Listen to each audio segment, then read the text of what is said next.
மத்திய காஷ்மீரின் சோன்மார்க்கில் இரவு நேரத்தில் ஏற்பட்ட பயங்கர பனிச்சரிவின் சிசிடிவி காட்சிகள் வெளியாகியுள்ளது. ராட்சத பனிப்படலம் கட்டிடங்களை சூழ்ந்த நிலையில் அதிர்ஷ்டவசமாக எந்த பாதிப்பும் இல்லை என அதிகாரிகள் தெரிவித்துள்ளனர்.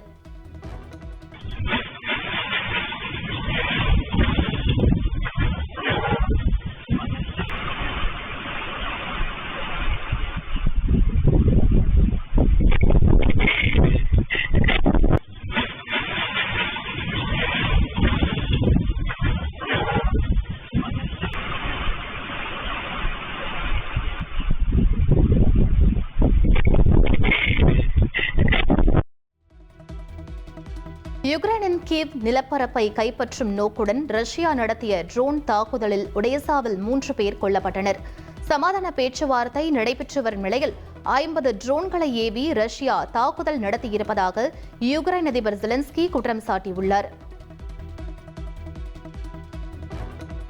கேரள மாநிலம் திருச்சூரில் கோவில் விழாவின் போது மிரண்டு ஓடிய யானையால் பரபரப்பு ஏற்பட்டது. போலீசாரின் காரை தந்தத்தால் குத்தி தூக்கிய காட்சி வெளியாகியுள்ளது.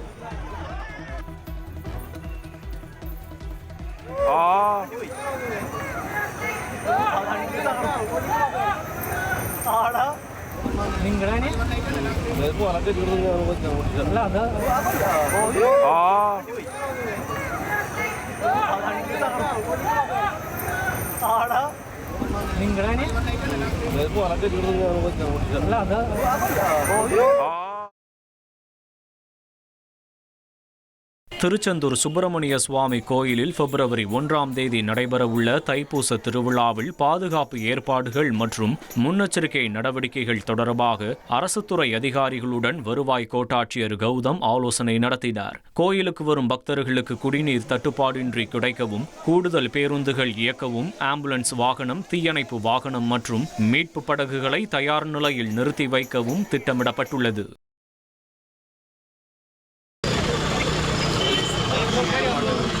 மதுரையில் வாக்காளர்களுக்கு விழிப்புணர்வு ஏற்படுத்தும் வகையில் நடமாடும் செயல்முறை விளக்க வாகனத்தை மாவட்ட ஆட்சியர் பிரவீன்குமார் கொடியசைத்து தொடங்கி வைத்தார். 2026 சட்டமன்ற தேர்தலை முன்னிட்டு முதல் முறை மற்றும் புதிய வாக்காளர்கள் அச்சமின்றி வாக்களிக்கவும், மின்னணு வாக்குப்பதிவு இயந்திரம் குறித்து விழிப்புணர்வு ஏற்படுத்தவும் மதுரை மாவட்டத்தில் உள்ள 10 சட்டமன்ற தொகுதிகளுக்கு இந்த வாகனம் அனுப்பப்பட்டது.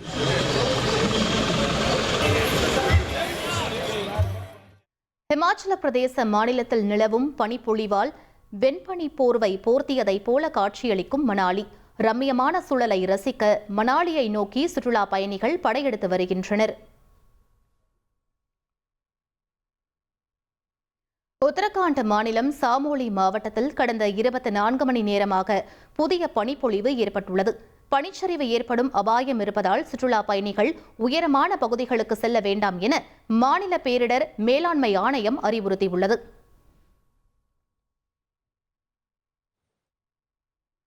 ஹைதராபாத்தில் நடைபெற்று வரும் விமான போக்குவரத்து கண்காட்சியில் ஏர் இண்டியா நிறுவனத்தின் புதிய போயிங் 787-9 ட்ரீம் லைனர் விமானம் காட்சிப்படுத்தப்பட்டுள்ளது. பயணிகளுக்கு உலகத்தரம் வாய்ந்த அனுபவத்தை வழங்கும் வகையில் நவீன தொழில்நுட்பங்களுடன் இந்த விமானங்கள் விரைவில் ஏர் இண்டியா சேவையில் இணைய உள்ளன. ஜம்முவில் உள்ள ஒரு பென்சில் தொழிற்சாலையில் திடீரென பயங்கர தீ விபத்து ஏற்பட்டது. தொழிற்சாலையில் இருந்த பல லட்சம் மதிப்பிலான பென்சில்கள் தீக்கிரையாகியது.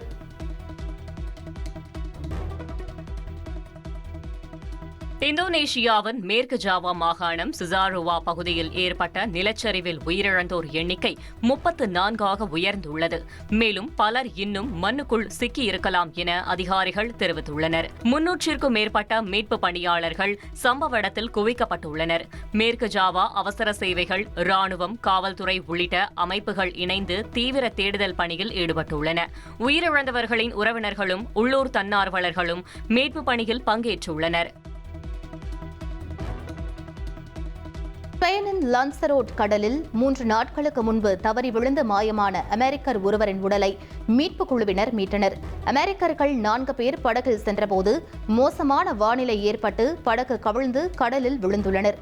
அப்பொழுது 3 பேர் மீட்கப்பட்ட நிலையில் ஒருவர் மட்டும் பாறைகளின் மீது மோதி உயிரிழந்தார்.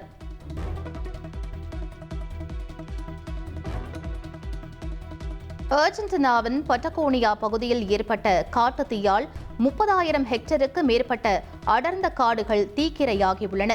தீயை கட்டுப்படுத்த தீயணைப்பு படை, ராணுவம் மற்றும் தன்னார்வலர்கள் இரவு பகலாக போராடி வருகின்றனர்.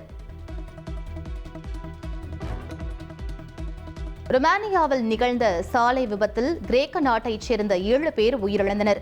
இதுகுறித்து சமூக வலைதளத்தில் பதிவிட்ட கிரேக்க பிரதமர் குரியாகோஸ், இந்த விபத்து தன்னை ஆழ்ந்த அதிர்ச்சிக்கு உள்ளாக்கியுள்ளது என தெரிவித்துள்ளார். மேலும் கிரேக்க தூதரகம் உள்ளூர் அதிகாரிகளுடன் இணைந்து செயல்பட்டு வருவதாகவும் அவர் குறிப்பிட்டுள்ளார். விசாரணையில் உயிரிழந்தவர்கள் PAOK தெசலோனிக்கி கால்பந்து அணியின் ஆதரவாளர்கள் என்றும் அவர்கள் ஒரு மினி பேருந்தில் பயணம் செய்தபோது இந்த விபத்து நேர்ந்துள்ளதாகவும் தெரிவிக்கப்பட்டுள்ளது. மெக்சிகோவின் சலமன்கா நகரில் நடைபெற்ற கால்பந்து போட்டி முடிந்ததும் நிகழ்ந்த துப்பாக்கிச் சூட்டில் 11 பேர் உயிரிழந்ததுடன் 12 பேர் காயமடைந்துள்ளனர். இந்த தாக்குதலில் சிக்கிய சிறுவனின் தாய் ஒருவர் உதவி கேட்டு தன் மகன் அழைத்த அந்த தொலைபேசி அழைப்பு தன் உயிரையே உறைய வைத்துவிட்டதாக கலங்கினார். ஆயுதம் தாங்கிய குழு தாக்கியதாகவும் தாக்குதலுக்கான காரணம் உடனடியாக தெரியவில்லை என்றும் நகர மேயர் சீசர் தெரிவித்தார். குவானசுவாட்டோ மாநிலம் நீண்ட காலமாக போதைப் பொருள் கும்பல்களின் அதிகார போட்டியால் மிகுந்த வன்முறைக்கு உள்ளாகி வருவது குறிப்பிடத்தக்கது.